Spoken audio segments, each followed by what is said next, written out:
Lolo Pedro, hindi pa po ba tayo magpapahinga? Ang sakit-sakit na po kasi ng mga paa ko. Kanina pa po tayo naglalakad eh. May nakikita ka ba na pwede natin pagpahingahan, Tino? Nakita mo na walang kabahayan o kahit na mga puno dito sa nilalakaran natin. Kunting tiis na lang at sigurado ko na may baryo na tayong makikita. Pero Lolo, halos 3 oras na po tayo naglalakad eh. Bumalik na lang po kaya tayo sa Santa Ana. Itayo na po natin ulit yung kubo natin doon. Ampo, hindi na tayong pwedeng bumalik sa Santa Ana. Galit ang mga tao sa atin. Kung napapagod ka talaga, ay ako na lang muna ang magtutulak nitong kariton. Wala nang nagawa ang 11 taong gulang na si Tino kung hindi ang magpatuloy sa paglalakad sa napakahabang daan na yon. Sa kabila ng sinabi ni Lolo Pedro na ito na ang magtutulak ng kariton, ay tinulungan pa rin ito ni Tino. Nakalagay sa kariton ang isang sako ng asin, isang bag na puno ng iba't ibang mutya at konting damit na naisalba nila bago sila napilitang umalis sa Santa Ana. Parang wala ng katapusan ang daan na tinatahak nila. Tuwing titingin si Tino sa harapan, pakiramdam niya ay pareho pa rin ang tanawin, isang tuwid na kalsada na napapaligiran ng tuyong damo. Nagugutom ka na ba, Apo? Opo, Lolo Pedro, medyo po. Kaninang umaga pa po kasi yung huling kain ko eh. Inihinto ni Lolo Pedro ang kariton sa gilid ng daan at anito ay magpapahinga muna sila kahit saglit lang. Mula sa lumang bag na nakasabit sa balikat ng matanda ay inilabas nito ang isang plastik na may lamang 4 na tinapay. Kinuha nito ang isa at inabot kay Tino. O sige, kumain ka na muna, Apo. Pagkatapos mo ay maglalakad ulit tayo. Salamat po, Lolo. Kayo po, hindi po ba kayo kakain? Hindi na. 3 na lang ang tinapay na meron tayo. Kailangan nating magtipid at hindi natin alam kung kailan ulit tayo magkakaroon ng pambili ng pagkain. Pero Lolo, kagabi pa po kayo huling kumain ah. Alam ko pong gutom na rin po kayo. Sige lang, Apo. Busog pa ako. Marunong ka pa sa tiyan ko. Ikaw talagang bata ka. Lolo naman, alam ko pong hindi totoo yun. Tignan niyo nga po't namumutla na po kayo sa gutom. Napakamot ng ulo si Lolo Pedro. Hindi ito umimik, pero hindi rin ito tumingin kay Tino. Naisip ni Tino na hindi na talaga babawasan ng lolo niya ang tinapay na nasa bag nito, kaya hinati na niya sa gitna ang tinapay at inabot ang kalahati kay Lolo Tino. O sige po Lolo, hati na lang po tayo dito para parehas po tayo may laman ng tiyan. Ay nako, ang tigas talaga ng ulo mong bata ka. Sinabi nang hindi nga ako nagugutom. Kanina po ba ako magmamana ng katigasan ng ulo, kundi sa inyo po Lolo? Natatawang napailing si Lolo Pedro at kinuha na nito ang kalahati ng tinapay at sinimulan yung kainin. Kahit papano ay nakampante na si Tino dahil kinain na yon ng kanyang lolo. Tumitig si Tino sa malayo matapos kagatin ang kanyang tinapay. Maya-maya pa ay tumingin siya kay Lolo Pedro na nasa malayo rin ang tingin. Nakita niya ang pagod sa mukha nito. Sa mura niyang edad ay naiintindihan na niya kung gaano kahirap at kabigat ang sitwasyon nila. Lolo, wala na po ba talagang pag-asa na makabalik po tayo sa Santa Ana? Makiusap po kaya ulit tayo sa kanila, saka kay Kapitan. Sinubukan na natin makiusap sa kanila, Apo. Humingi na tayo ng tawad, pero desidido silang paalisin talaga tayo. Wala na tayong magagawa sa bagay na yon. Tanggapin na lang natin na hindi na tayo makakabalik pa ng Santa Ana. Pero Lolo, hindi naman po natin ginustong mangyari yun ah. Bumuntong hininga si Lolo Pedro at tumango. Alam ko, Apo, pero hindi mo rin naman sila masisisi. Sa kubo natin nagsimula ang sunog. Ang daming bahay ang nadamay. Ang daming nawalan ng tirahan. Hindi man natin ginusto na magkasunog, Pero hindi na natin mababago ang isip ng mga tao. Mas marami ang gusto tayong umalis kaysa sa nais tayong manatili roon. Ano po ngayon ang gagawin natin, Lolo? Wala tayong ibang magagawa, Apo, kundi magpatuloy sa ating paglalakad at paghahanap ng bayan o baryo kung saan tayo makakapagsimulang muli. Pero Lolo, saan po tayo pupunta? Hindi ko pa alam, Apo. Pero naniniwala akong may dahilan kung bakit nangyayari ito sa atin. Baka nasa ibang lugar talaga ang swerte natin, Apo. Tahimik na tumango si Tino. Hindi pa rin niya lubusang matanggap na wala na silang babalikan. Masakit para sa kanyang umalis sa Santa Ana dahil doon siya pinanganak at doon din siya nagkaroon ng mga kaibigan. Patapos nilang ubusin ang kanilang tinapay, ay uminom muna sila ng tubig mula sa bote na baon nila. Hindi nagtagal ay magkatulong ng itinulak ni Tino at Lolo Pedro ang kariton. Ilang oras pa ang lumipas at patuloy pa rin sa paglalakad ang maglolo. Inakala ni Tino na aabuti na sila ng dilim sa paglalakad, pero nagliwanag ang mukha niya nang unti-unti nilang nakita ang kabahayan na nasa kanilang unahan. Halos mapalundag si Tino sa labis na kasiyahan. Nasabik siya sa posibilidad na makakahanap na sila ng masisilungan matapos ang isang buong araw ng paglalakad sa ilalim ng tirik na araw. Lolo! May mga bahay po doon sa unahan! O, diba? Hindi ba't sabi ko naman sa iyo, Apo? Makakakita rin tayo ng baryo bago sumapit ang dilim. Tara na po, Lolo! Baka may mabuting tao puro na tumulong sa atin. Sana po, meron pong magpatuloy sa atin. Inilisan nila ang kanilang paglalakad at halos tumatakbo na si Tino habang tinutulak ang kariton. Nasa isip niya ang imahe ng isang mainit na pagkain, isang kubong matutuluyan at kahit paano, isang lugar kung saan makakapagpahinga sila nang hindi nangangamba. Ngunit nang makarating sila sa baryo, unti-unting napawi ang kasabikan ni Tino. Tahimik ang lugar. Walang ingay na mga batang naglalaro at walang ingay na mga hayop sa bakuran. Ang karamihan ng bahay ay nakasarado ang bintana at pinto na tila walang tao sa loob. Sa gilid ng kalsada, may iilan namang nakatayo, mga matatandang lalaki, ilang kababaihan at isang binatilyo. At lahat ay nakatingin kay Tino at Lolo Pedro. Ngunit hindi yun ang klaseng tingin na bumabati sa mga bisita. Matatalim ang kanilang mga mata, puno ng pagsusuri at pag-aalinlangan. Biglang may kilabot na gumapang sa buong katawan ni Tino. Napalunok siya bago dahan-dahang tumingin kay Lolo Pedro. Lolo, parang ayaw po nila sa atin ah. Ang sama po ng tingin nila. Parang kakainin po nila tayo ng buhay. Huwag mo na lang silang pansinin, Apo. Huwag mo lang tignan. Maghanap na lang tayo ng masisilungan o kahit mapagpapalipasan lamang na magdamag. Tumango si Tino, ngunit hindi niya magawang iwaglit ang bigat ng mga matang nakatutok sa kanila. May kung anong hindi tama sa baryong yun. Patuloy nilang tinulak ang kanilang kariton. Ang mga gulong nito'y lumilikha ng mahihinang tunog sa lupa. Sa bawat hakbang nila, ramdam ni Tino ang malamig na pagtanggap ng lugar na yon sa kanila at ang hindi maipaliwanag na kaba sa kanyang dibdib. Nakarating sina Tino sa dulong bahagi ng baryo na yon kung saan walang kabahayan.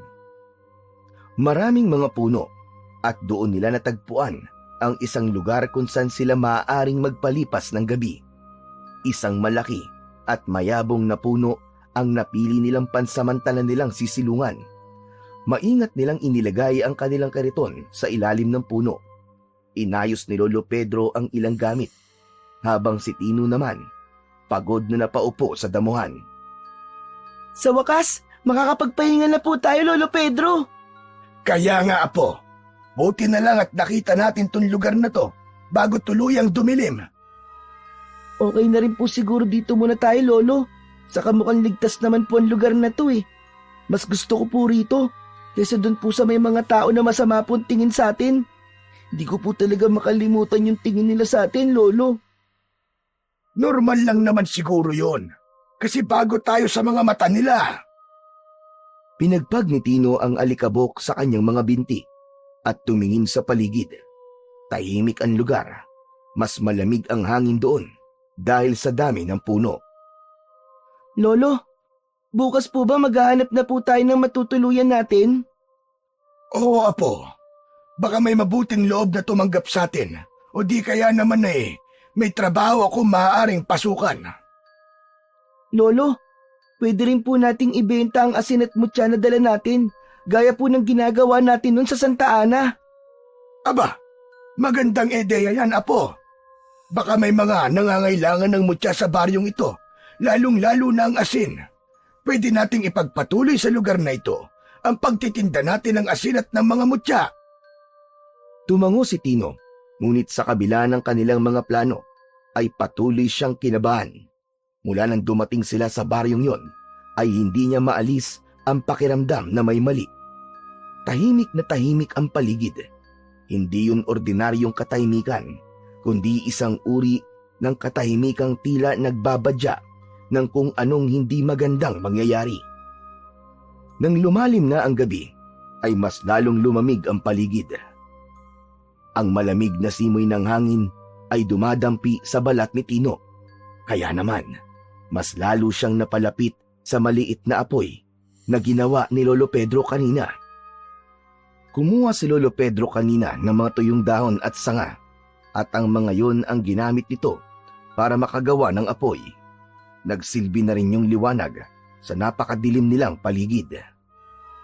Tinignan ni Tino ang apoy na sumasayaw sa hangin habang nakayakap siya sa kanyang tuhod. Lolo, alam niyo po, meron po akong pangarap sa buhay. Aba, ano naman yung pangarap mo, Apo? Sabihin mo nga at nang malaman ko. Gusto ko po magkaroon ng sariling bahay balang araw, yung hindi na po madaling masunog. Tapos, gusto ko po maging doktor kasi malaki po ang sahod nun, di ba? Pero alam ko po, hanggang pangarap na lang po ang lahat ng yon. Kasi wala naman po tayong pera para makapag-aral ako eh. Nako, Tino, huwag kang magsasalita ng ganyan.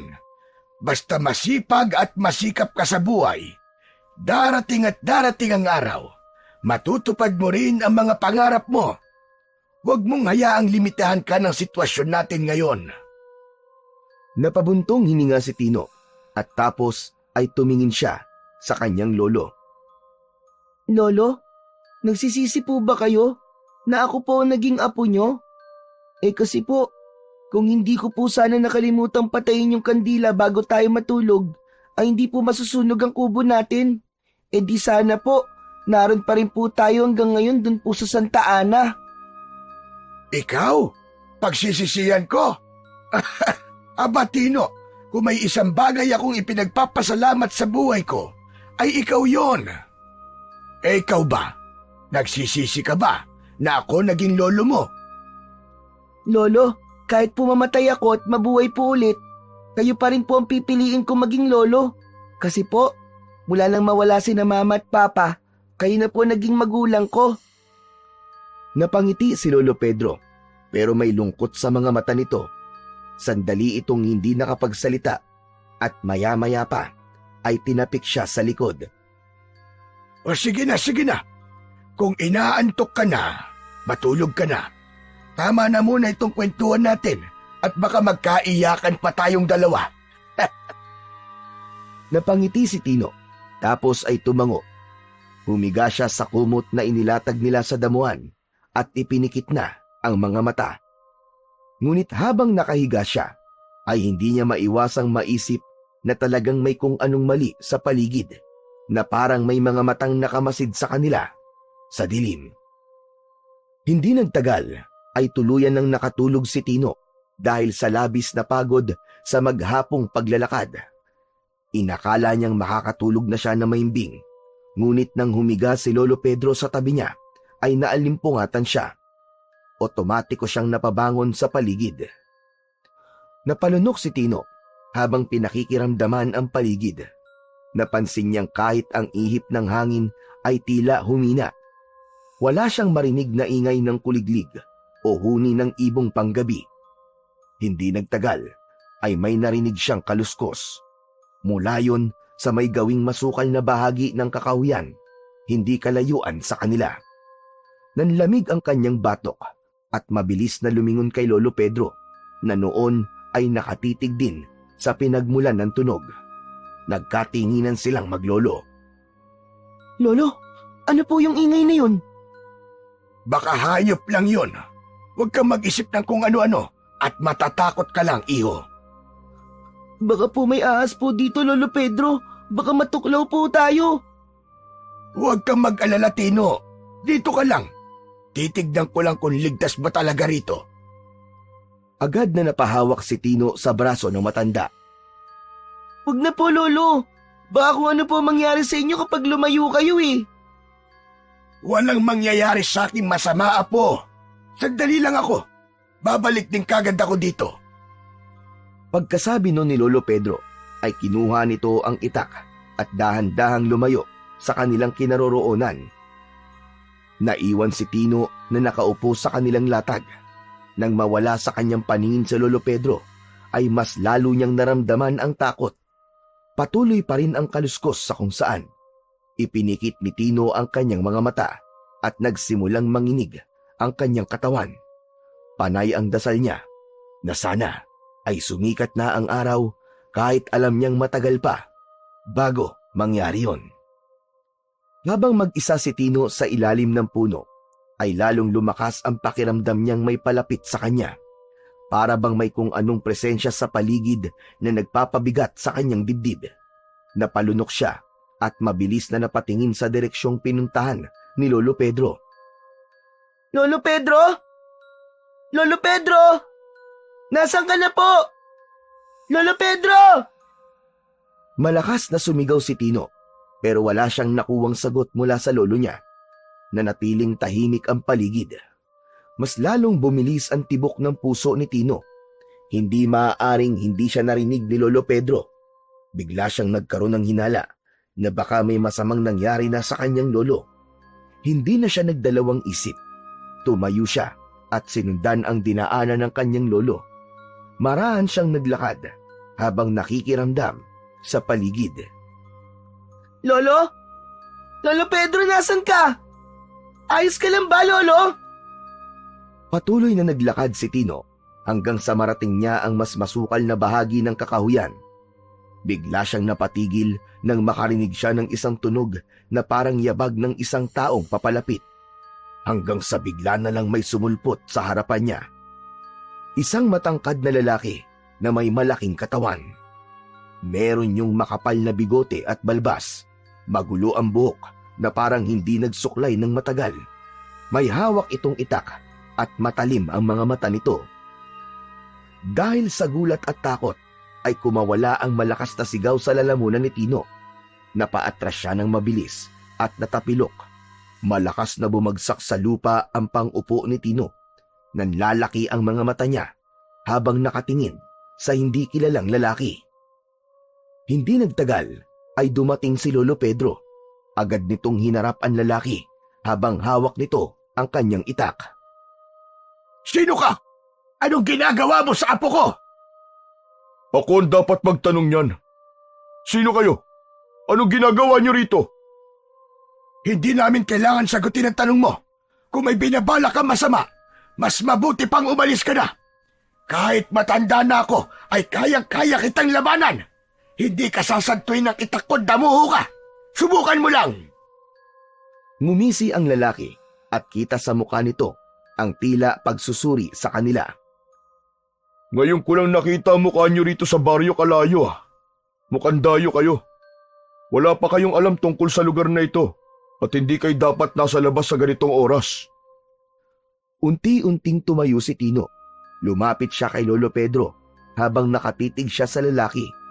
Sa kabila ng brusko at nakakatakot nitong itsura, ay may kung anong nagsasabi sa kanya na hindi ito masamang tao.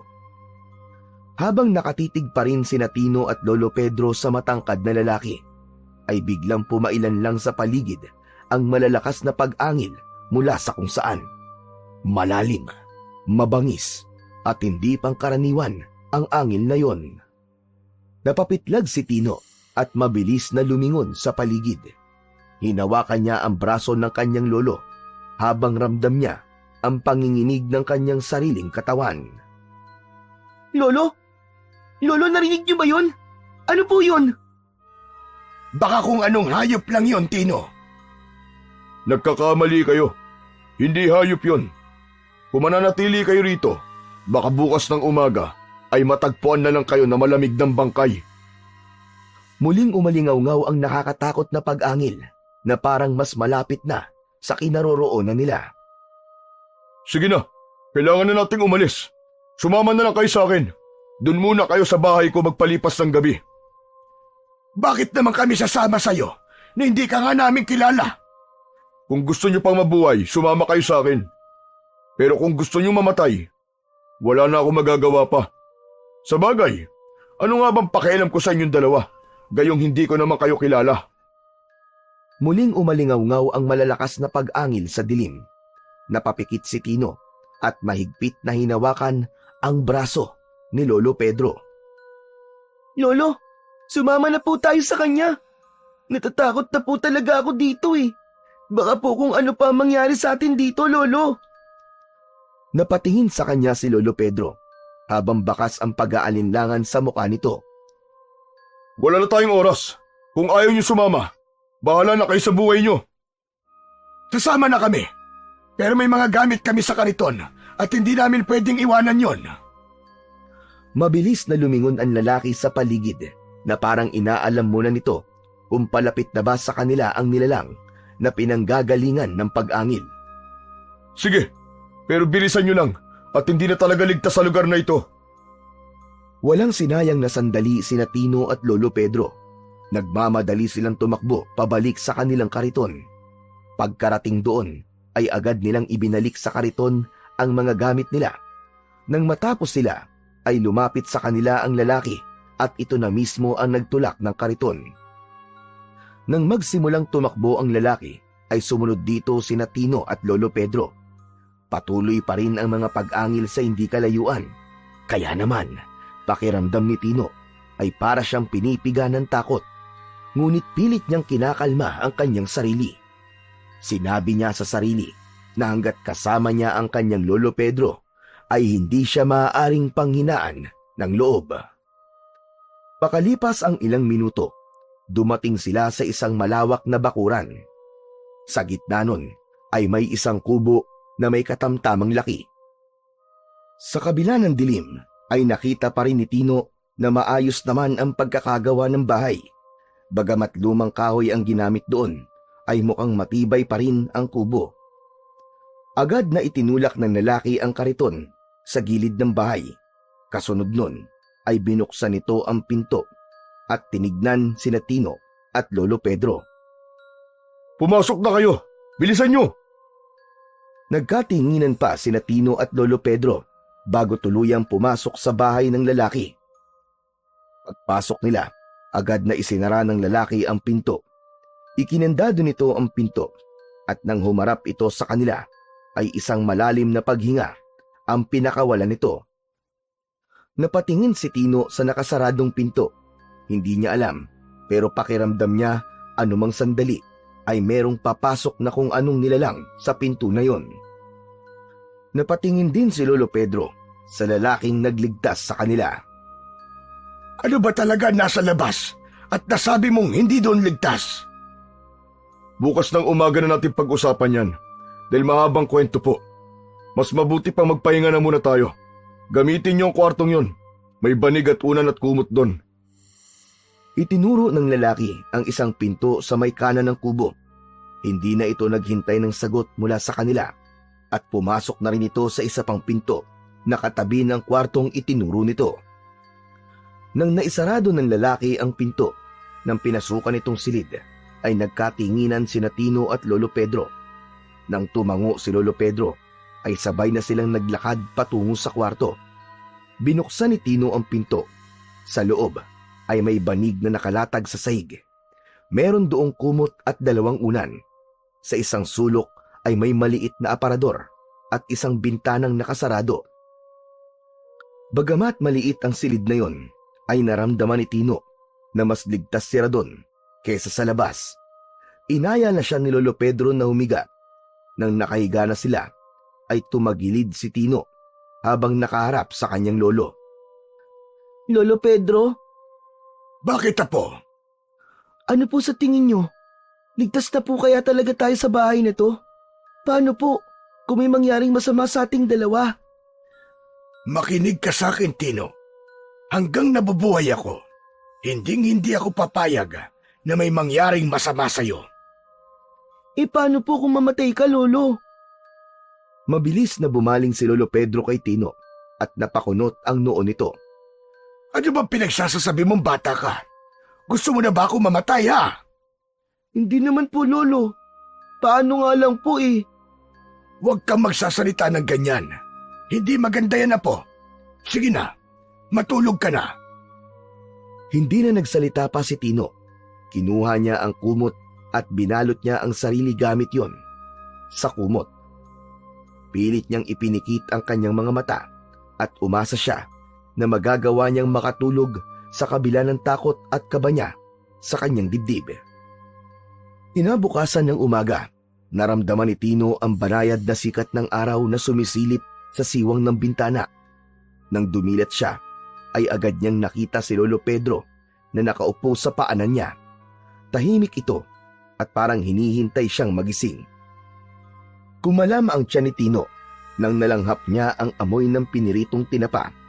Umupo na rin siya at humarap kay Lolo Pedro.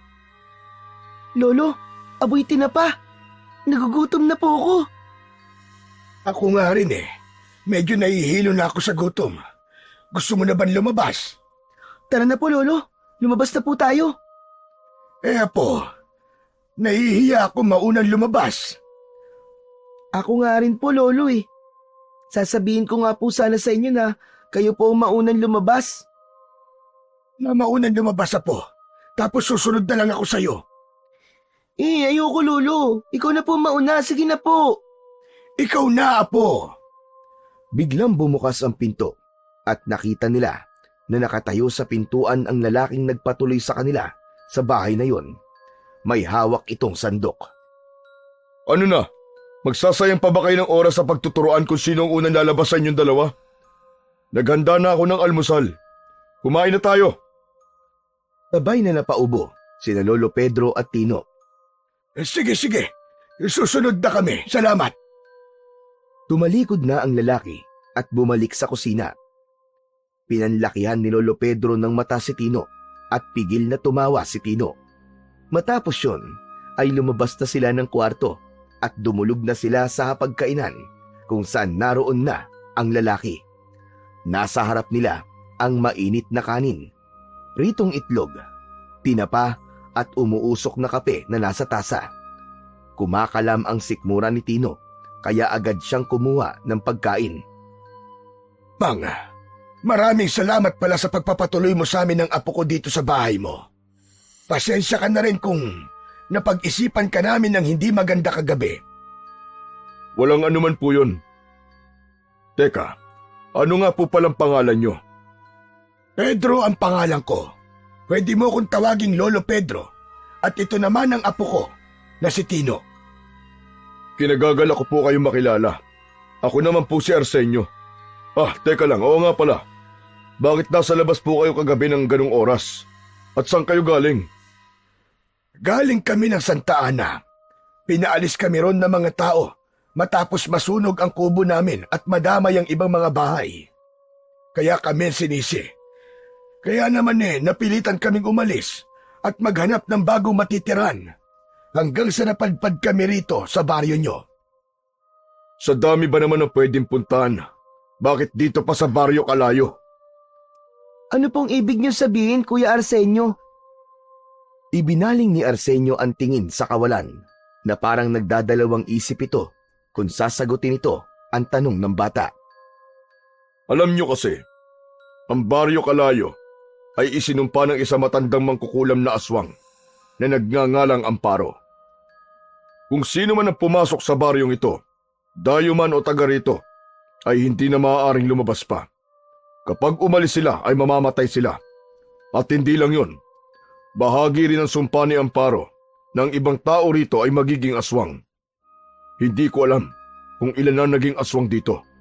Pero nagsimula ng sumpang yun ni Amparo. Dahil tuwing gabi ay maraming aswang ang gumagala rito. Nun, aalis na lang pala kami ng apo ko at maghahanap na ng ibang lugar na matitiran. Napailing si Arsenio at matalim na tumingin kay Lolo Pedro. Hindi ba kayo nakakaintindi? Kahit dayo lang kayo, kasali na rin kayo sa sumpa ni Amparo. Kaya nga hindi na dapat kayo pumasok sa baryo na to. Sa oras na umalis kayo rito, susundan kayo ng kamatayan, gaya ng iba pang taga rito na umalis sa baryong ito. Napalunok si Tino at natatakot na tumingin kay Lolo Pedro. Nanginginig ang kanyang kamay habang mahigpit na hinawakan ang braso ng kanyang lolo. Hindi niya maintindihan kung panaginip lang ba ang lahat ng ito o totoong nakulong na sila sa isang baryo na hindi sila makakalabas dahil mamamatay sila. Lolo, anong gagawin natin? Huwag kang magpapadala sa mga ganyang pananakot, Tino. Hindi ako naniniwala na may ganong uri ng sumpa na kayang gawin ng isang mangkukulam. Walang sino mang nilalang ang may kapangyarihang pigilan ng tao sa pag-alis sa isang lugar.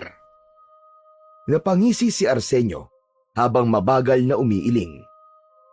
Kung ayaw niyong maniwala, bakit hindi niyo subukang umalis? Pero kapag may nangyari masama sa inyo, huwag niyong sasabihin na hindi ko kayo pinaalalahanan. Sa bagay, hindi niyo na rin naman yun masasabi kasi patay na kayo. Isang mahabang katahimikan ang bumalot sa kanilang tatlo. Pagkalipas ng ilang sandali, ay muling nagsalita si Lolo Pedro.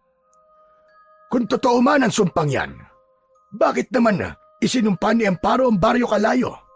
Gaano ba kalaki ang galit niya sa baryong ito para isumpa niya ng ganito katindi? Noon kasi, hindi ganito ang baryo Kalayo. Payapa ang buhay ng mga tao rito hanggang sa nagsimula ang sunod-sunod na pag-atake ng mga aswang. Nung una, walang nakakaalam kung sino ang aswang dito. Pero kalaunan, natuklasan ng mga tao na si Amparo at ang kanyang anak na lalaki ang mga aswang. Sa galit at takot ng mga tao, sinunog nila ang kubo ng mag-ina. Namatay ang anak ni Amparo. Natupok ito sa apoy habang si Amparo naman ay nakatakas. Isang gabi, bumalik si Amparo dito sa baryo Kalayo at sa harap ng lahat ng tao ay dun niya isinigaw ang kanyang sumpa. Sinugatan niya pa nga ang sarili niyang pulso at ipinatak ang dugo niya sa lupa ng baryo upang tanda ng katuparan ng kanyang sumpa. Nanlaki ang mga mata ni Tino sa sinabi ni Arsenio. Nagtataasan ang balahibo niya sa braso at labis ang panlalamig ng buo niyang katawan. Kaya't simula noon, isa-isa na nagbago ang ibang tao rito. Naging aswang sila. At ang mga umalis dito sa baryo, nabalitaan na lang naming namatay sila sa hindi may paliwanag na dahilan. May ilang dayo na rin na napadpad dito at nang umalis sila, ganun din, nangamatay silang lahat. Napakuyom ang mga kamao ni Tino. Unti-unti niyang naramdaman ang bigat ng sitwasyong kinasadlakan nila ng kanyang lolo Pedro. Kung ganyan pala, Lolo, hindi na tayo makakaalis dito kahit kailan. Hindi natin dapat basta tanggapin ito, Tino. Lahat ng sumpa ay may paraan upang mabali. Arsenio, wala bang alam na pangontra sa sumpa ni Amparo ang mga tao rito? May paraan ba upang mawala ang sumpa ni Amparo? Meron, Lolo Pedro. Pero hindi yun madaling gawin. Anong paraan po yun, Kuya Arsenio? Kailangan patayin si Amparo. Pero mahirap gawin yun dahil magaling siyang magtago. Hanggang ngayon, hindi namin siya mahagilap. Pero may hinala kami na baka nasa gubat lang siya. Nagtatago siya ron habang masayang pinapanood ang nangyayari dito sa baryo Kalayo. Kaya ako nasa labas kagabi ay hinahanap ko siya. Kailangan ko mapatay si Amparo bago pa tuluyang maging aswang ang lahat ng tao dito sa baryo Kalayo. Dahil kapag nasaan yung aswang na mga tao rito, ay nagagawa silang kontrolin ni Amparo. Lalong lumakas ang kabog ng dibdib ni Tino. Parang gusto niyang takpan ang kanyang mga tenga at magkunwaring hindi niya narinig ang lahat ng yun. Habang si Lolo Pedro naman ay hindi agad nakasagot. Makalipas ang ilang sandali, ay tumikhim si Lolo Pedro. Kung ganon, tutulong ako sa pagtugis mo kay Amparo. Kailangan matapos na ang sumpang ito sa Baryo Kalayo. Pero may kapalit ang tulong ko. Ano yun, Lolo? Hayaan mo kaming makituloy muna sa bahay mo. Wala kasi kaming matutuluyan ni Tino rito. Kailangan namin ng masisilungan. Walang problema kung dito kayo tutuloy sa bahay ko. Lalo na't mag-isa lang naman ako rito. Basta't masipag lang kayo magtanim, may makakain kayo. Hindi ko kayo bubuhay ng libre. Pero sa sinabi mo na tutulong ka sa pagtugis kay Amaro, duda ako sa bagay na yon. Matanda na po kayo, Lolo. Hindi biro makipaglaban sa aswang. Napatingin si Tino kay Lolo Pedro. Alam niyang may katotohanan ang sinabi ni Arsenio. Hindi na bata ang kanyang lolo at hindi na rin kasing lakas ng dati. Aba, minamaliit mo ba ako, Arsenio? Porkit matanda na ako, iniisip mo na hindi ko na kaya. Oo, inaamin ko na mahina na nga ang katawan ko. Pero hindi mo alam, may alam ako sa mga paggamit ng mutya. Ang tatay ko ay isang manunugis ng mga aswang noon. Bata pa lang ako, natuto na akong lumaban sa kanila. Hindi mo ko dapat minamaliit, Arsenio. Nagpalitan ng tingin sina Arsenio at Lolo Pedro. Tila sinusukat ni Arsenio kung nagsasabi nga ng totoo ang matanda. May dala po kami mga mutya. Binibenta po namin ang mga yon para maaari ring gamitin sa pakikipaglaban. May dala rin po kaming maraming asin na mabisang pantaboy sa mga aswang, Kuya Arsenio. Sige, kung gusto niyong tumulong, Lolo Pedro, hahayaan kita. Natahimik si Tino. Sa pagkakataon na yon, ay bigla niyang naisip ang panganib na susuungin ni Lolo Pedro. Alam niyang wala na siyang magagawa para pigilan pa ang kanyang lolo. Ngunit kung siya lang ang masusunod, ayaw na niyang makipaglaban pa ito sa mga aswang.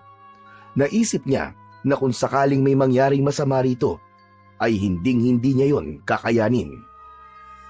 Matapos mag-almusal, ay niligpit na ni Arsenio ang pinagkainan nila at hinugasan ito yon sa batalan. Tumayo naman si Lolo Pedro at lumabas ng kubo. Agad itong sinundan ni Tino at nakita niya ang lolo niya sa tabi ng kariton habang hawak ang bag kung saan nakalagay ang mga mutyang ibinibenta nila. Nilapitan ni Tino ang kanyang lolo at kinausap. Lolo, sigurado na po ba kayo natutulong po kayo sa paghahanap at pagpatay kay Amparo? Wala na tayong ibang pagpipilian, Apo. Kailangan kong gawin ang bagay na yon para makaalis tayo rito. Pero hindi lang po si Amparo ang posibleng makalaban nyo, Lolo. Baka pati po ang mga tao na naging aswang na rin ay baka makaharap nyo po. Alam ko yun, Apo. Pero mukhang ito ang dahilan kung bakit tayo napadpad sa lugar na ito. Kailangan nila ng isang taong may kaalaman sa paggamit ng mga mutya para wakasan na ang sumpang nakabalot dito sa Baryo Kalayo. Umiling si Tino at mahigpit na hinawakan ang braso ng kanyang lolo. Lolo, parang awa nyo na po. Ipaubayan nyo na lang po kay Kuya Arsenio at sa iba pang mga kalalakihan ng bagay na yan. Apo, kung ang paraan lang para makaalis tayo sa lugar na ito ay ang patayin si Amparo ay gagawin ko. Pero kung hindi man tayo aalis dito, mas mabuti nang alisin ang sumpa sa baryong ito para mabuhay tayo dito ng mapayapa. Napalunok si Tino. Alam niyang matigas ang desisyon ng kanyang lolo, pero hindi niya maiwasang matakot. Hindi lang para sa sarili niya, kundi para sa buhay ng Lolo Pedro niya. Napatungo siya. Nakatikom ng mariin ang mga kamay niya habang iniisip ang sinabi ng kanyang lolo. Alam niyang mapanganib ang gagawin ni Lolo Pedro, pero mas lalong hindi niya matanggap na hindi siya makakatulong.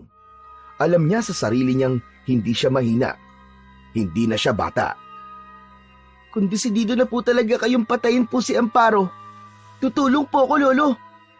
Ano ka mo? Anong ibig mo sabihin, Apo? Ang ibig ko pong sabihin, Lolo, sasama po ako sa paghahanap kay Amparo. Tutulong po ako sa pagtugi sa kanya. Kayo na pong lumaban sa mga aswang.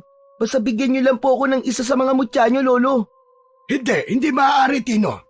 Hindi ko ilalagay sa panganib ang buhay mo. Hindi mo alam kung gaano kadelikado ang haharapin namin. Hayaan mo na lang ang bagay na ito sa matatanda. Pero Lolo, Huwag mo nang ipilit ang gusto mo, Apo. Kahit na ano pang sabihin mo, hindi kita isasama at hindi mo ako mapapapayag. Ramdam ni Tino ang bigat sa tono ng kanyang lolo. Hindi na siya sumagot. Kahit pa gusto niyang ipaglaban ang desisyon niya. Alam niyang kahit na anong gawin niya, hindi basta-basta babaguhin ni Lolo Pedro ang isip nito. Pero sa loob-loob niya, hindi siya papayag na wala siyang gagawin. Tahimik siyang napatingin sa bag ng mutya na hawak ng kanyang lolo. Tumakbo sa utak niya na kung hindi papayag ang lolo niya na tulungan niya ito sa pagpatay kay Amparo, ay gagawa siya ng sarili niyang paraan. Makalipas ang ilang sandali, ay lumabas na ng bahay si Arsenio at kinausap ito ni Lolo Pedro na malayo kay Tino. Nasa ilalim ng isang puno ang dalawa, habang si Tino naman ay nakamasidlak. Curious ang bata sa kung anong pinag-uusapan ng mga yon, pero sigurado siya na tungkol yun sa plano kung paano mahahanap at mapapatay ang mangkukulam na si Amparo. Iginala ni Tino ang tingin sa paligid. Hindi pa rin siya makapaniwala na ang lugar na inakala niyang magiging bago nilang tahanan ay siya palang magiging kulungan nila at wala silang alam kung kailan sila makakaalis sa lugar na yon. Huminga si Tino ng malalim. Hindi naman nagtagal ay lumapit na sila Lolo Pedro at Arsenio sa kariton kung saan nila yon ipinarada. Mula sa kanyang pwesto ay dinig na dinig niya ang usapan ng dalawa. Kinuha ni Lolo Pedro ang bag ng mutya at ipinakita kay Arsenio ang laman ng mga yon. May mga mutya ko rito na pwede nating gamitin para mas lumakas tayo at magkaroon ng proteksyon sa mga aswang. Pero hindi garantisado ang proteksyon, lalo na't may mga aswang na malalakas at hindi tinatablan ng mutya. May ilan din na inilalagay sa bahay bilang proteksyon para hindi makapasok ang anumang aswang. Kung may mga mutya pala kayong dala, Lolo Pedro, pwede natin yung ipamahagi sa mga taga-baryo Kalayo. Kahit yung pamproteksyon lang sa bahay nila, para hindi sila mapasok ng mga aswang sa gabi. May mga aswang kasi rito na pumapasok sa bahay ng mga tao na hindi pa nagiging aswang. Magandang ideya mong yan, Arsenio. Hindi man nila kayang lumaban, kahit paano naman ay may proteksyon sila sa mga aswang. Etong mga mutya ng bawang ang ipamimigay natin sa kanila. Kapag isinabit ito sa pintuan, hindi makakalapit ang aswang sa bahay na yon. At itong mutya ng bulalakaw ay pwede nating gamitin sa pakikipaglaban sa aswang. Nagbibigay ito ng kakaibang lakas sa kung sino man na magmamay-ari nito. Bigyan mo lang ako ng oras na dasalan at orasyonan ang ilan sa mga ito upang mas maging epektibo. Habang nakikinig si Tino sa usapan ng dalawa, ay may kung anong nag-uudyok pa rin sa loob niya na kailangan ay may gawin siya. Kaya hindi na siya nakatiis at tuluyan na siyang lumapit kina Lolo Pedro. Lolo Pedro, baka po may maitutulong po ko. Hindi po ba tinuruan niyo po ko noon na mag-orasyon sa mga mutya? Naisip ko rin po na pwede nating ipamahagi ang mga asin sa mga tao. Tutal, marami naman po ang dala natin eh. Aba, tama ka, Tino. Sa totoo lang po, halos wala na pong asin sa baryo Kalayo dahil hindi na kami nakakalabas ng lugar na ito. Kung ano na lang ang meron dito, ayun na lamang ang ginagamit namin. Lolo Pedro, matalino po ang apo nyo. Sa tingin ko meron po siya maitutulong sa atin kahit papano. Alam kong matalino ang apo ko, Arsenio. Pero hindi ko naman hahayaan na makisali siya sa ganitong bagay dahil masyado pa siyang bata. Pero hindi ba, Lolo Pedro? Dapat ay tinuturuan mo na siyang lumaban habang bata pa siya.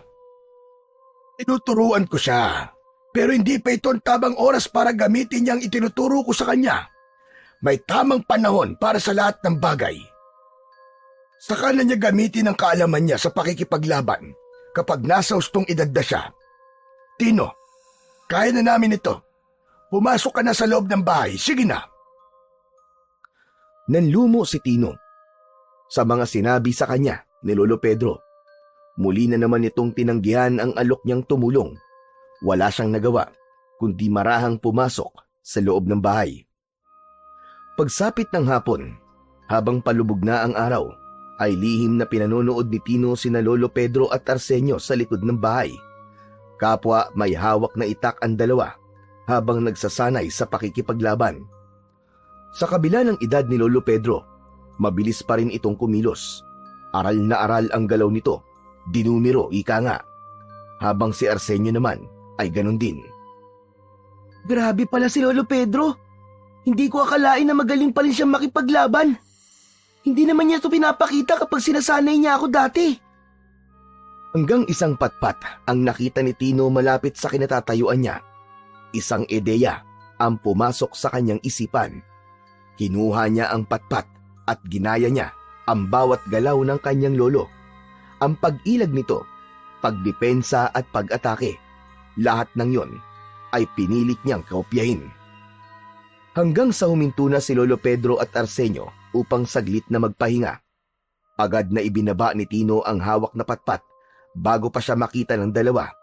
Naisip niya na kailangan niya ring makuha ang galaw ng dalawa upang kung sakaling kailanganin niyang lumaban, ay hindi na siya mahihirapan. Kinagabihan, matapos na maghapunan, ay nakita ni Tino sina Lolo Pedro at Arsenio na abala sa paghahanda para sa pagtugis kay Amparo. Kapwa may nakasabit na mutya sa leeg ng mga ito at nagsisilbing dagdag proteksyon at lakas sa mga ito. Hawak din ng dalawa ang kanika nilang matalim na itak. Nang matapos na sa paghahanda sina Lolo Pedro at Arsenio, ay isinabit ni Lolo Pedro ang isang mutya ng bawang sa itaas ng pintuan. Lolo Pedro, talaga bang epektibo ang mutya na yan para walang aswang na makapasok dito? Oo, maniwala ka sa akin, Arsenio. Makakapasok lang ang aswang dito kapag pinatuloy ng kung sinong nasa loob ng bahay. Lumingon si Lolo Pedro kay Tino at lumapit ito sa kanya. Tino, apo, kaya ikaw, kahit anong marinig mo sa labas, ay wag na wag kang lalabas. Bubuksan mo lang ang pinto kapag sigurado ka na kami ni Arsenio nasa labas. Naiintindihan ko po, Lolo. Pero, talaga po bang hindi ako pwedeng sumama sa inyo? Napag-usapan na natin ito, hindi ba? Ayoko nang paulit-ulit, Tino. Tino, makinig ka na lang sa lolo mo. Para rin sa kaligtasan mong iniisip niya. O sige na, aalis na kami, apo. Isarado mo ang pinto pagkalabas namin, ha? Yung mga biling ko, huwag mong kalilimutan. Opo, Lolo. Mag-iingat po kayo. Wala nang nagawa si Tino kundi sundin ang bilin ng matanda.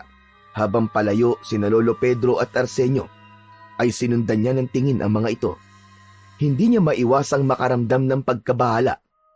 Nang tuluyan ng maglaho sa paningin niya ang dalawa, marahan niyang isinarado ang pinto at hindi niya kinalimutang ikandado yon. Naging tahimik na ang loob ng bahay ni Arsenio matapos makaalis ni Lolo Pedro at Arsenio. May nakita siyang maliit na altar sa isang sulok. Lumapit siya roon at lumuhod upang magdasal.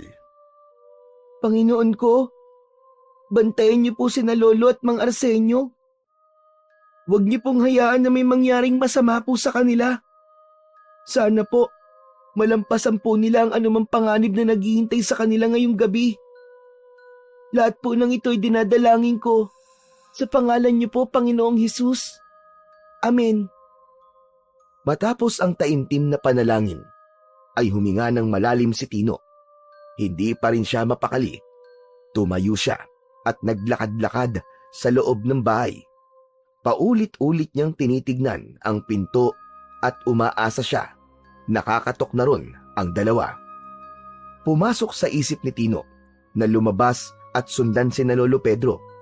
Pero sumagi rin sa isip niya ang galit na muka ni Lolo Pedro kung sakaling suway niya ang pinag-uutos nito.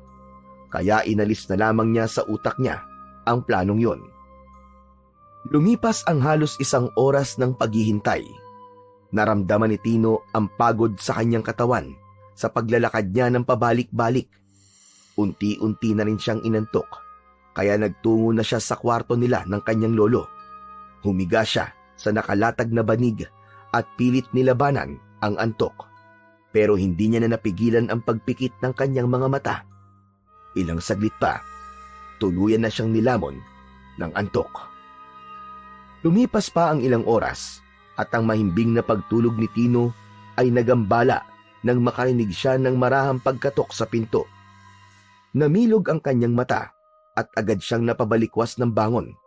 Lumabas siya ng kwarto at napahinto siya nang makita ang isang sako ng asin sa isang sulok. Nilapitan niya yon at kumuha siya ng isang dakot ng asin at itinago ang kamay niya sa likuran.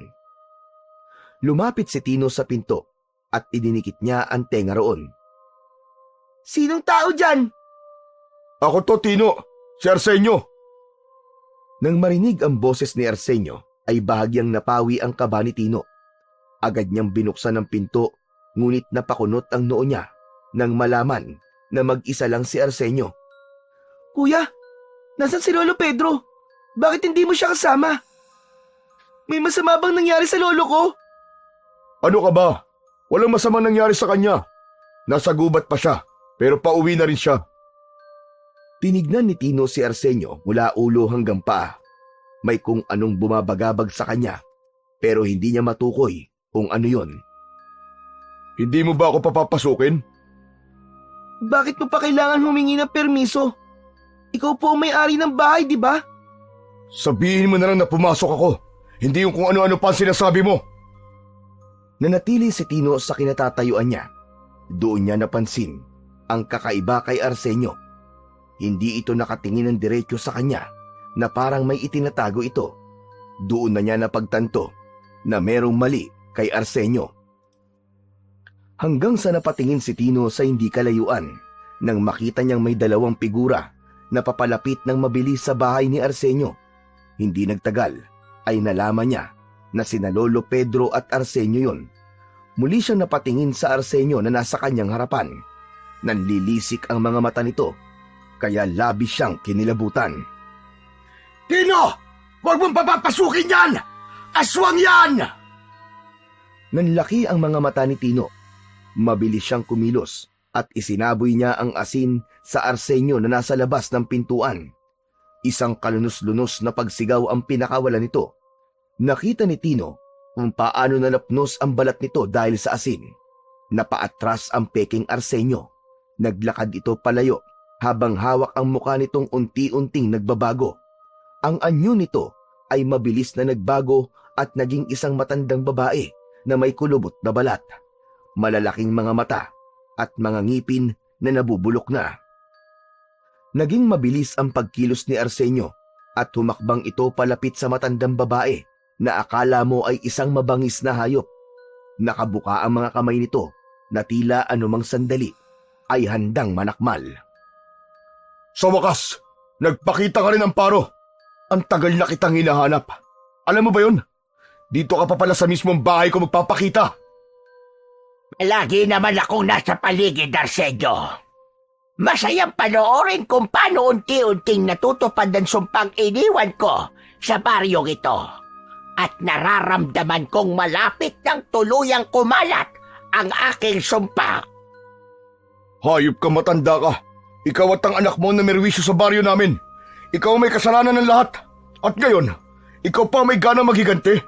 Ipapaalala ko lang sa'yo na napakarami niyong pinatay ng mga inosenteng tao dito sa baryo Kalayo.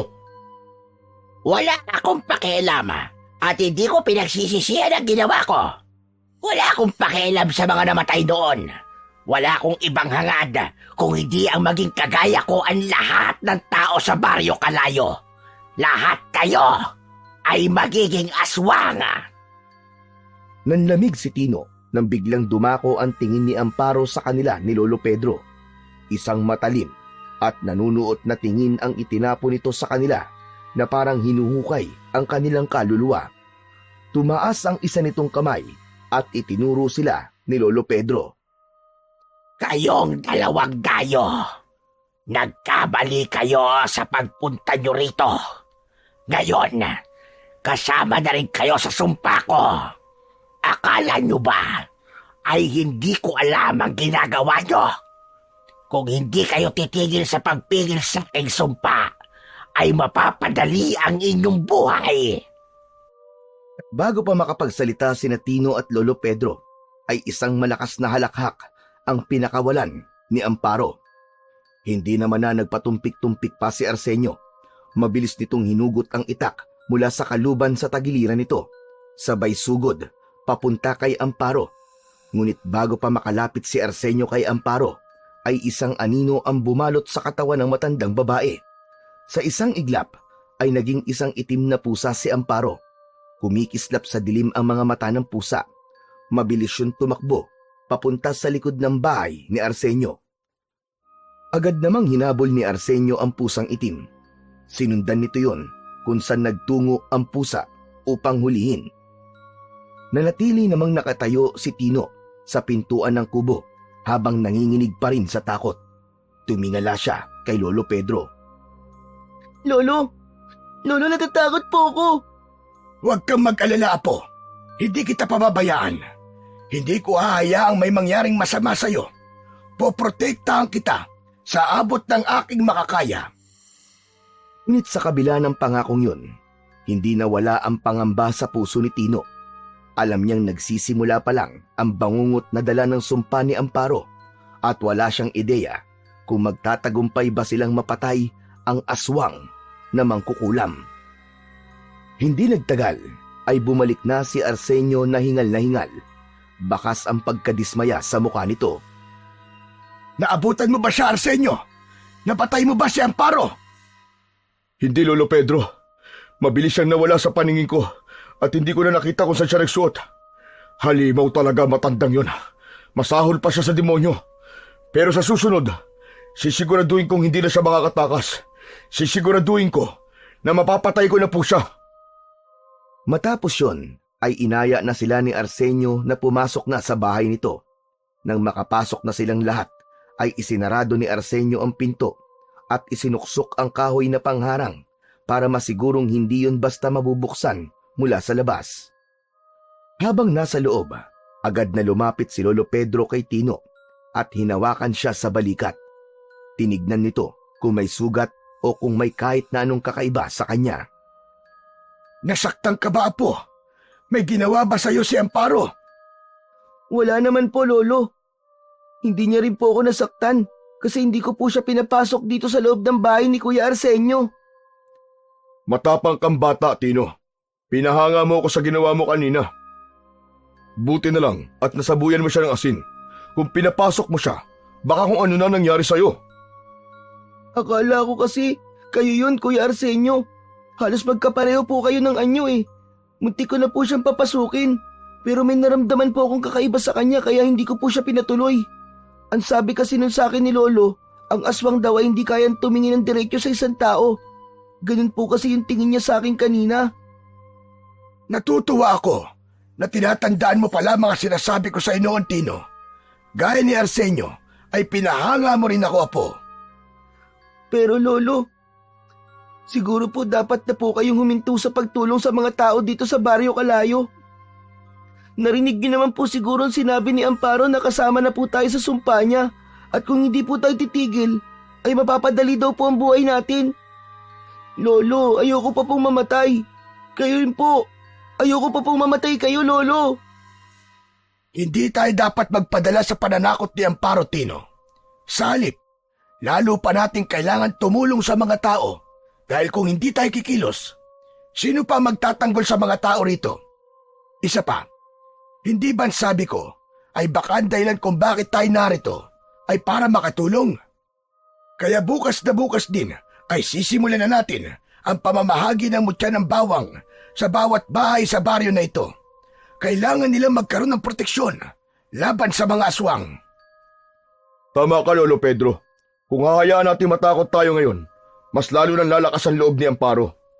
Pero sa ngayon, kailangan na muna natin magpahinga.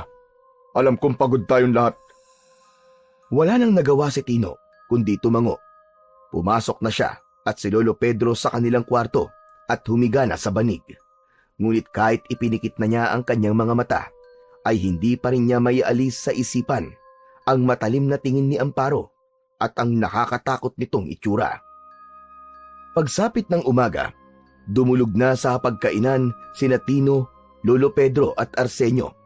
Nakahain doon ang nilagang kamote at mainit na kape. Kagabi, bago matulog, ay nais nang malaman ni Tino kung anong nangyari sa pagpunta ni Lolo Pedro at Arsenio sa gubat. Ngunit inisip niyang pagod ang lolo niya, kaya hindi na siya nagtanong pa. Lolo, oo nga pala. Ano po palang nangyari nung lumabas po kayo kagabi ni Kuya Arsenio nung pumunta po kayo sa gubat? Yun na nga. Nagpunta kami sa gubat. Hinanap namin doon si Amparo, pero hindi namin talaga siya nakita. Totoo nga sinabi ni Arsenio na mailap ang matandang mangkukulam na yon. Kaya nagulat kami nang maabutan namin siya dito sa bahay. Pero nung nasa gubat kami, ay may nakita kaming mga aswang na gumagala. Mukhang naghahanap sila ng mabibiktimang hayop. Nilabanan niyo po ba sila, Lolo?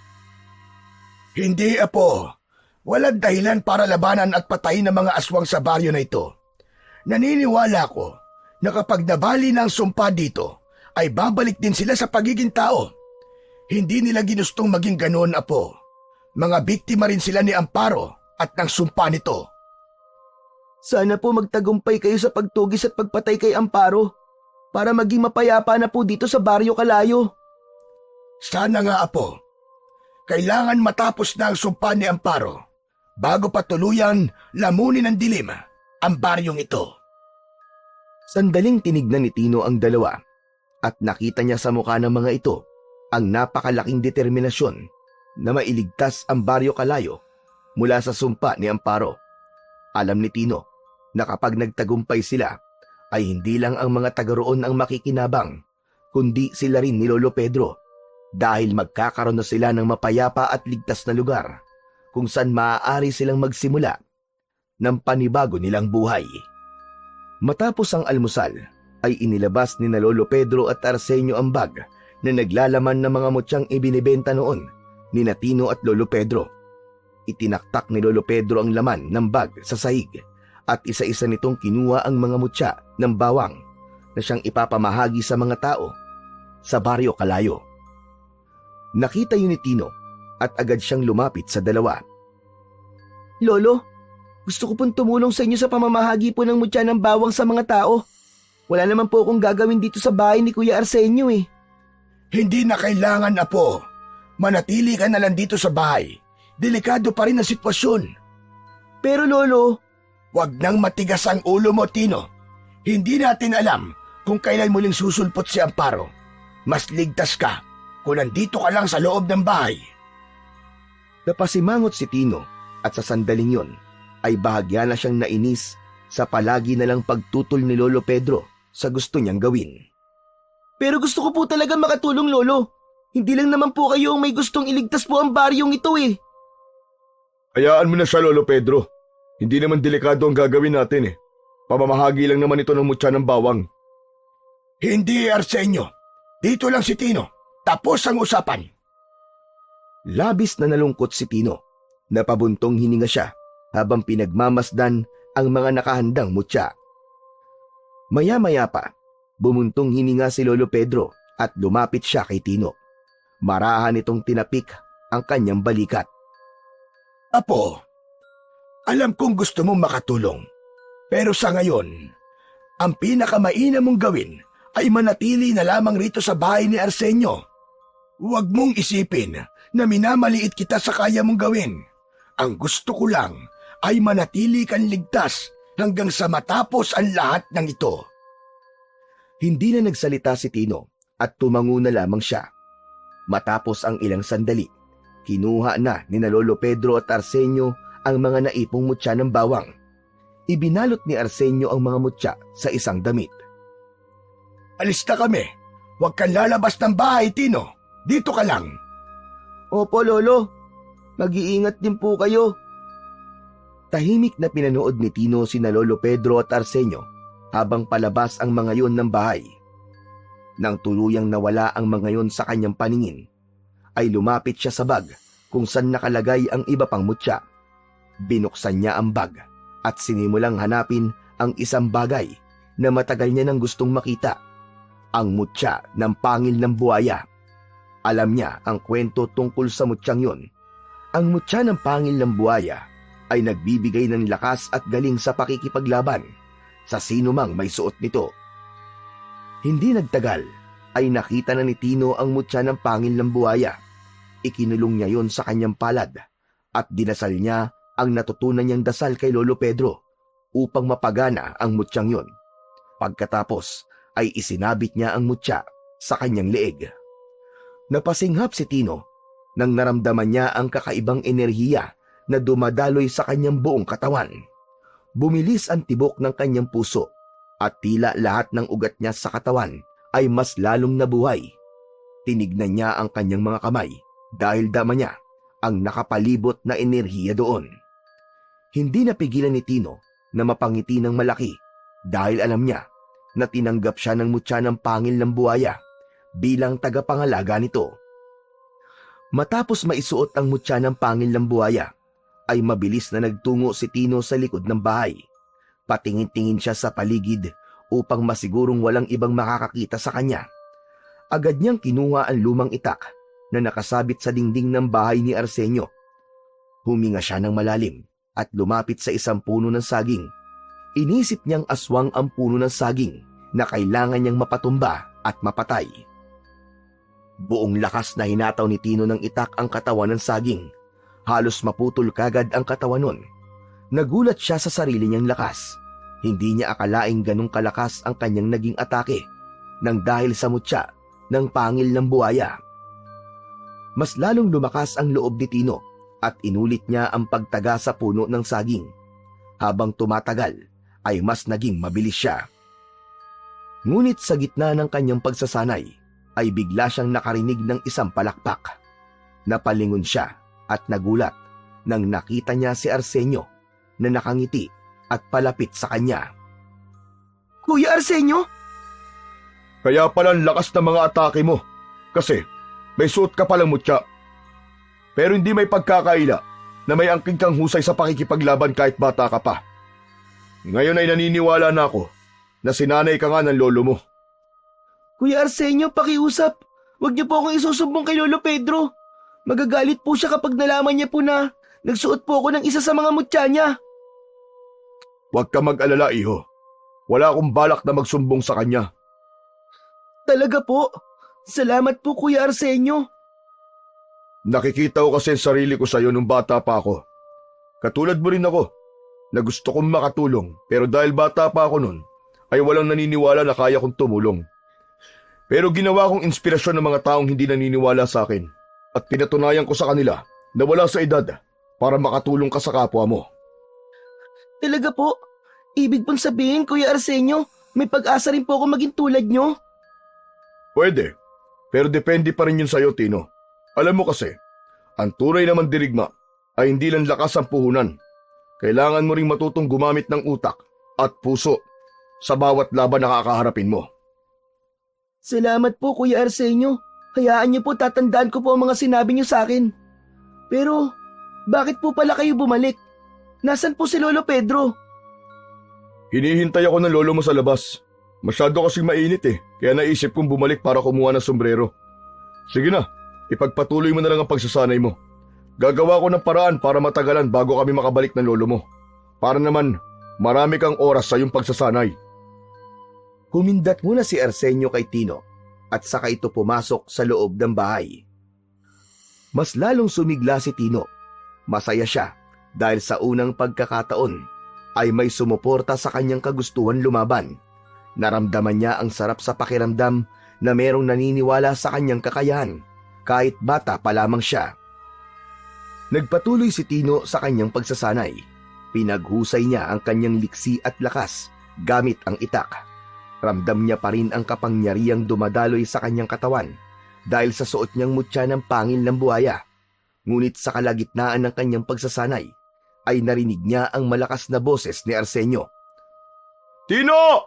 Tino, nandito na kami ng lolo Pedro mo! Nagulat si Tino. Napalingon siya sa direksyon ng boses ni Arsenio. Alam niyang sinadya nitong lakasan ang pagsasalita para bigyan siya ng babala na naroon na ito at si Lolo Pedro. Agad siyang tumigil sa pagsasanay. Mabilis niyang hinubad ang mutya at itinago sa bulsa ng kanyang short.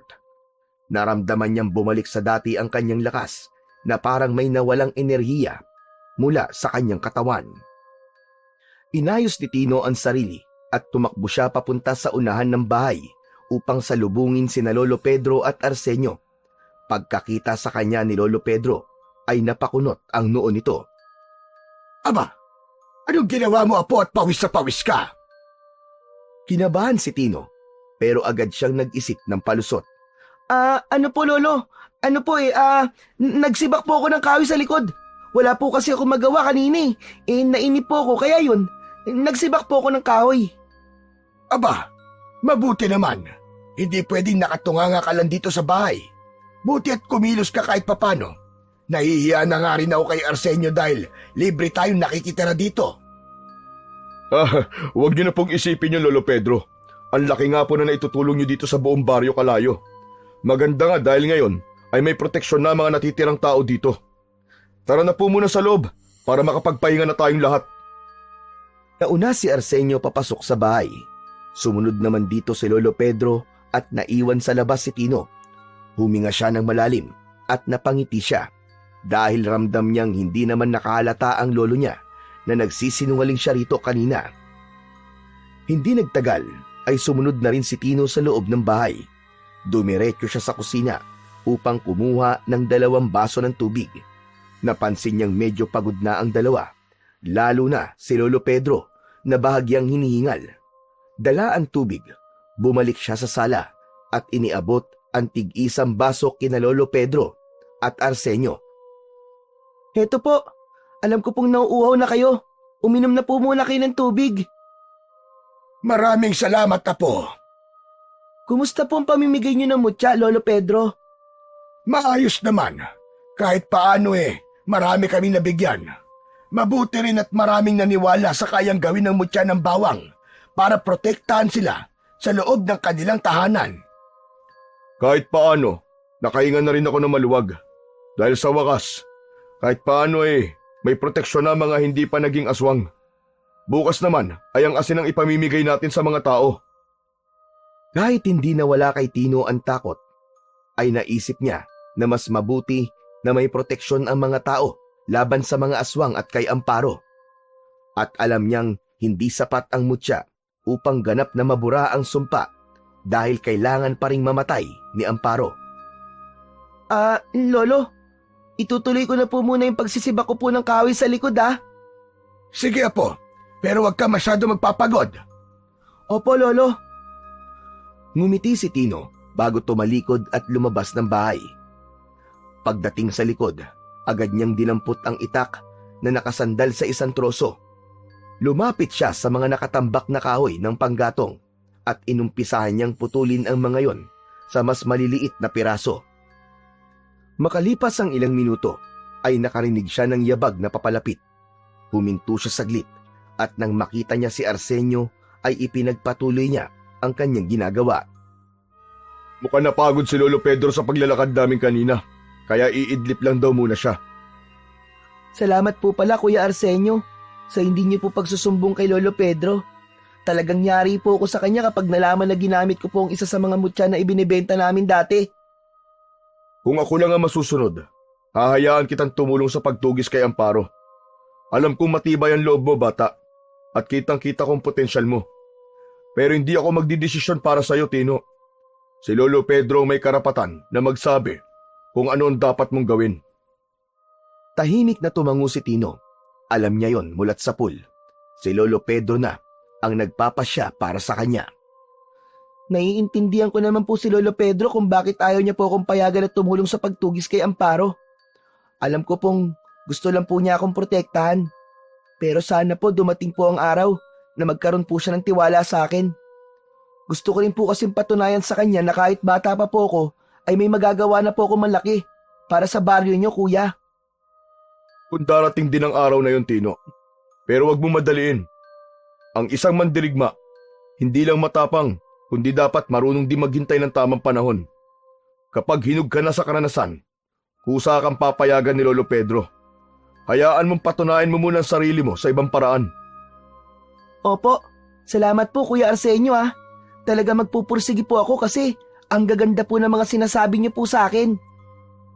O sige na, ipagpatuloy mo na yan. Maghahanda lang ako ng pagkain natin mamayang tanghalian. Ngumiti si Tino at sinundan niya ng tingin ang papalayong si Arsenio. Hindi nagtagal ay ipinagpatuloy na niya ang pagputol sa mga kahoy. Nang sandaling yon, wala siyang ibang hiling kundi ang matapos na ang impyerno sa Baryo Kalayo. Kinagabihan, habang kumakain sina Tino ng hapunan, ay hindi niya naiwasang mapansin ang bigat sa kanyang dibdib. Wala namang kakaibang nangyari dahil tahimik ang paligid, ngunit hindi niya maalis sa sarili ang pakiramdam na parang may mali at may hindi magandang mangyayari sa gabing yon. Tumingin si Tino kay Lolo Pedro na seryosong kumakain habang si Arsenio naman ay tahimik lang din. Hindi niya alam kung dapat ba niyang sabihin sa dalawa na merong bumabagabag sa kanya. Nang matapos na silang kumain, ay agad na iniligpit ni Tino ang kanilang pinagkainan upang hugasan yon sa batalan. Habang sina Lolo Pedro at Arsenio naman ay nagsimula na maghanda para sa paglabas ng bahay at pagtugis kay Amparo. Habang abala si Tino sa kanyang ginagawa, ay natigilan siya nang marinig niya ang malalakas na sigawan mula sa labas ng bahay. Nagkatinginan silang tatlo ni na Lolo Pedro at Arsenio. Naku po, nalintikan na. Mukhang sinasalakay ng mga aswang ang mga hindi tumanggap ng mutya ng bawang kanina. Kailangan natin tulungan ng mga taong yon. Kailangan mailagay natin sila sa ligtas na lugar bago sila mapatay ng mga aswang.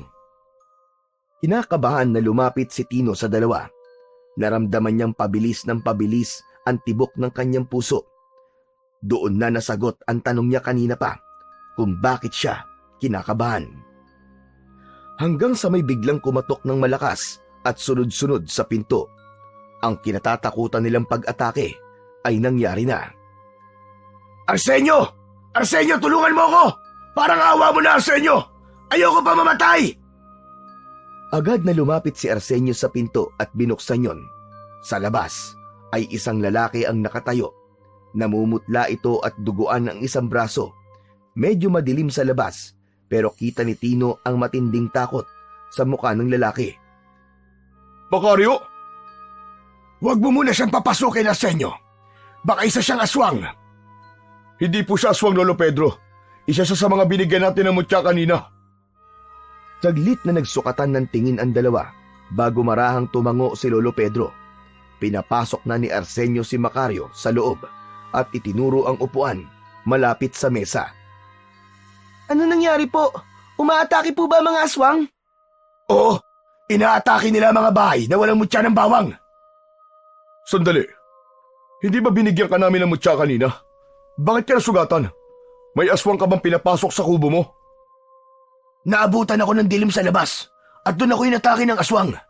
Mabuti na nga at ito lang ang natamo kong sugat eh. Nakatitig lang si Tino kay Macario. Hindi niya alam kung bakit, pero may kakaiba siyang napansin sa lalaki. Parang hindi ito makatingin ng diretso kina Lolo Pedro at Arsenio. May malamig na hangin siyang naramdaman na dumaan sa kanyang batok. Hindi niya alam kung dahil yon sa kaba, pero hindi niya kayang iwaksi ang pakiramdam na may mali kay Macario. Pasimpleng lumapit si Tino sa sako ng asin na nasa isang sulok ng kubo. Habang hindi inaalis ang tingin kay Macario, ramdam niya ang kaba sa kanyang dibdib. Ngunit pinilit niyang maging kalmado ang kanyang kilos upang hindi mapansin ni Macario ang kanyang pagdududa. Kailangan nating gumamit ng mutya. Kung aatake ang mga aswang, dapat handa tayo, Arsenio. Tama ka, Lolo Pedro. Mas mabuti na may proteksyon din tayo sa ating mga sarili. Agad na kinuha ni Lolo Pedro ang bag kung saan nakalagay ang mga mutya.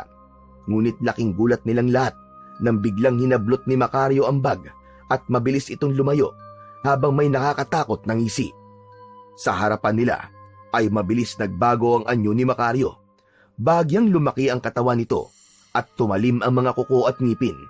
Namula ang mga mata ni Macario at tinubuan ito ng makapal na balahibo sa buong katawan. Hindi! Aswang ka na rin, Macario! Ama ka, Arsenio. Isa na rin ako sa mga aswang sa baryo na ito.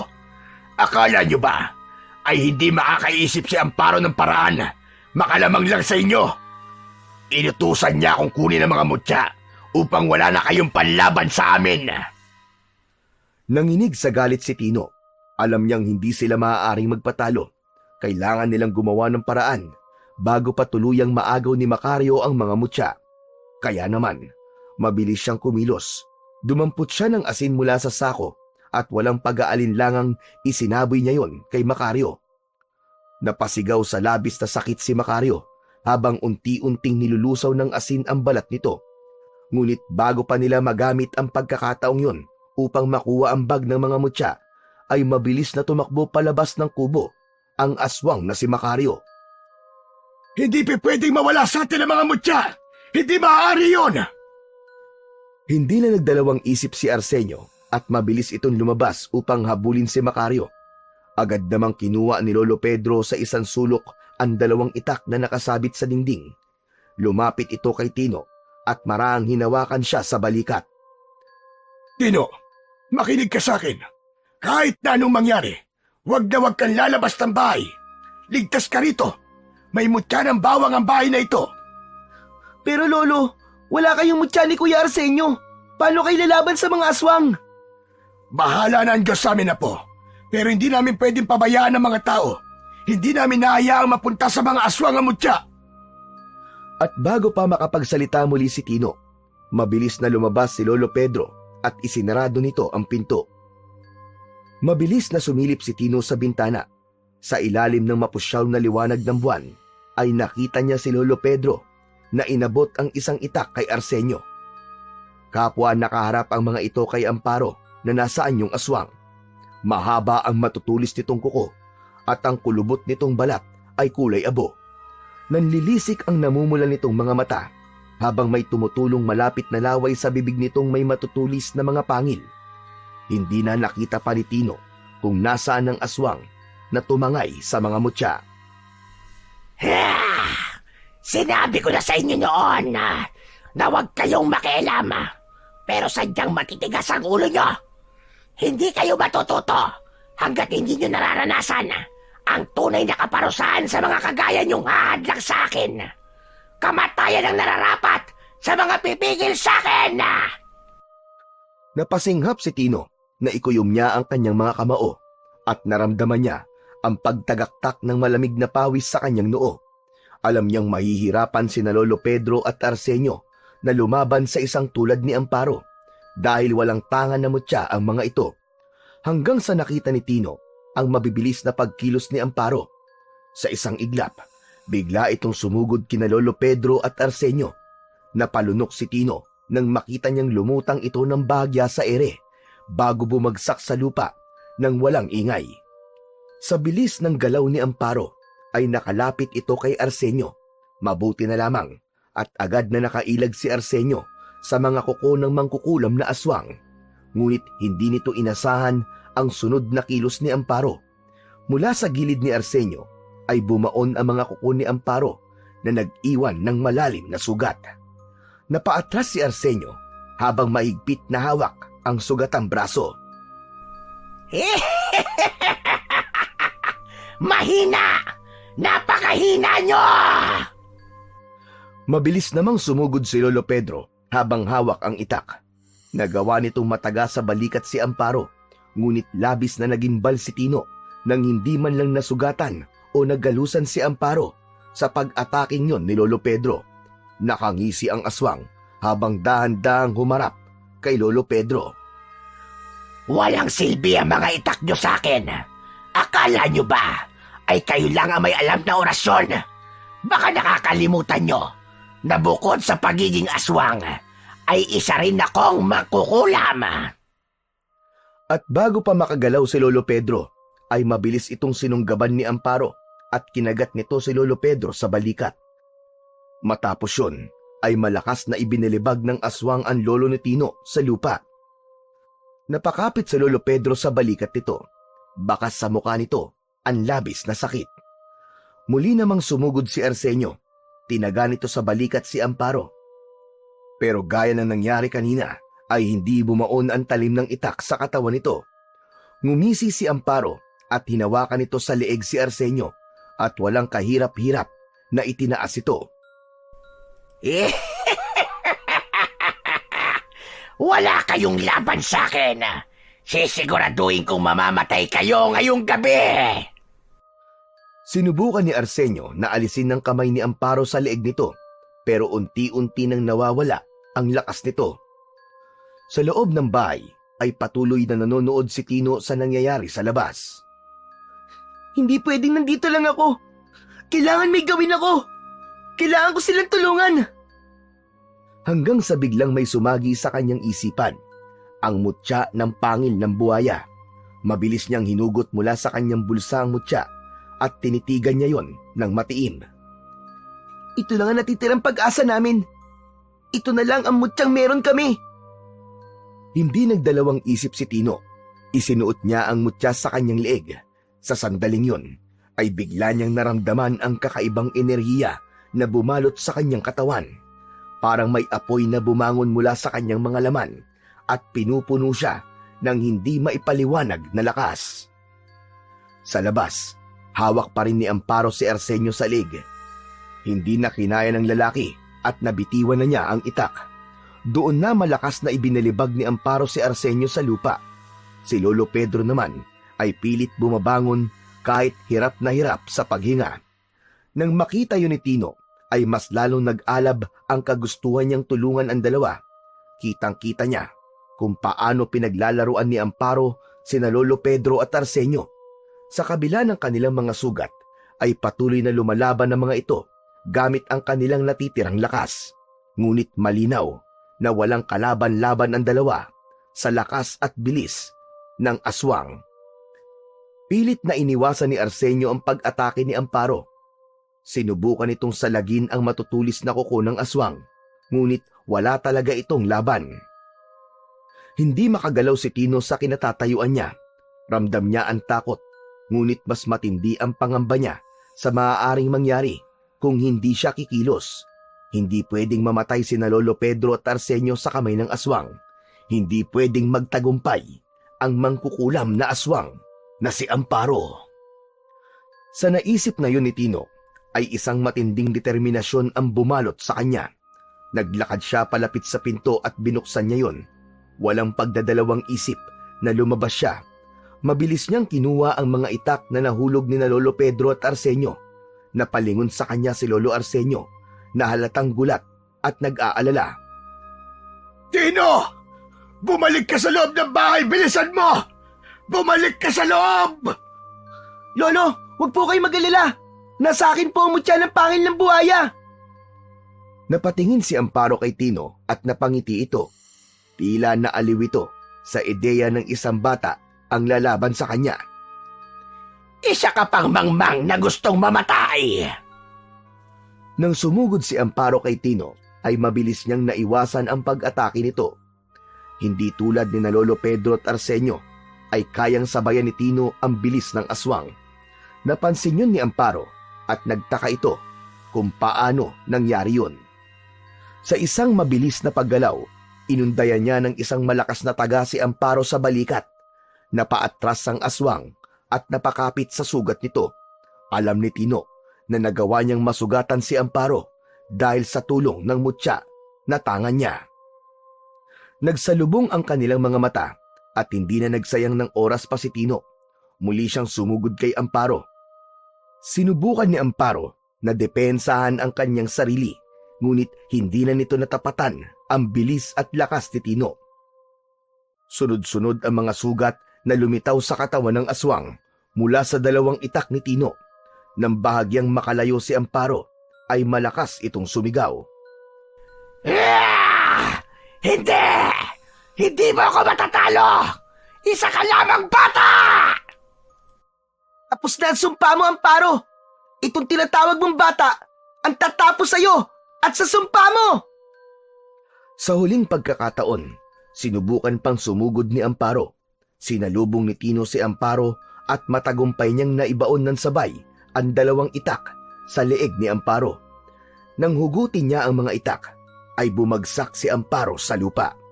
Bumulwak ang dugo sa bibig ni Amparo hanggang sa tuluyan na itong binawian ng buhay. Habang nakatayo si Tino sa tabi ng bangkay ni Amparo, ay ramdam niya ang bigat ng pagod sa kanyang katawan. Mula sa kanyang unahan ay nakita niya si Lolo Pedro na palapit sa kanya. Kahit sugatan ito at halatang hirap sa bawat takbang, ay may kakaibang liwanag sa mga mata nito. Nang tuluyang makalapit si Lolo Pedro, ay naisip ni Tino na pagagalitan siya nito. Lolo, patawarin niyo po ako kung ginamit ko po ang isa sa mga mutya. Wala po akong masamang intensyon, Lolo, maniwala po kayo. Ang gusto ko lang naman po talaga ay makatulong. Patawarin niyo po ako, Lolo, wag niyo na po akong pagalitan. Pero hindi inaasahan ni Tino ang sumunod na nangyari. Sa halip na pagalitan siya, ay hinawakan siya ni Lolo Pedro sa kaliwang balikat. Apo, wala kang dapat ihingi ng tawad. Dahil ikaw ang dahilan kung bakit tayo buhay ngayon. Ikaw ang dahilan kung bakit patay na ang mangkukulam na aswang na si Amparo at ang sumpa niya sa baryong ito ay tuluyan ang natapos. Ako ang dapat tumingi ng tawad sa iyo, Tino. Dahil hindi ako nagtiwala sa iyo nung una. Hindi ako nagtiwala sa iyong kakayahan at minaliit ko ang pagiging bata mo. Hindi alam ni Tino kung ano ang kanyang dapat na sabihin. Hindi niya inaasahang maririnig niya ang mga salitang yun mula sa kanyang Lolo Pedro. Nakangiting niyakap ni Lolo Pedro si Tino at sa yakap na yon ay naramdaman niya na labis siya nitong ipinagmamalaki.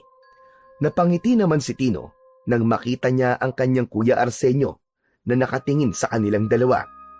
Kahit hindi nagsalita si Arsenio, ay ramdam ni Tino na gaya ng lolo niya ay ipinagmamalaki rin siya nito. Sa pagkamatay ni Amparo, ay tuluyan ang nawala ang sumpang bumabalot sa Baryo Kalayo.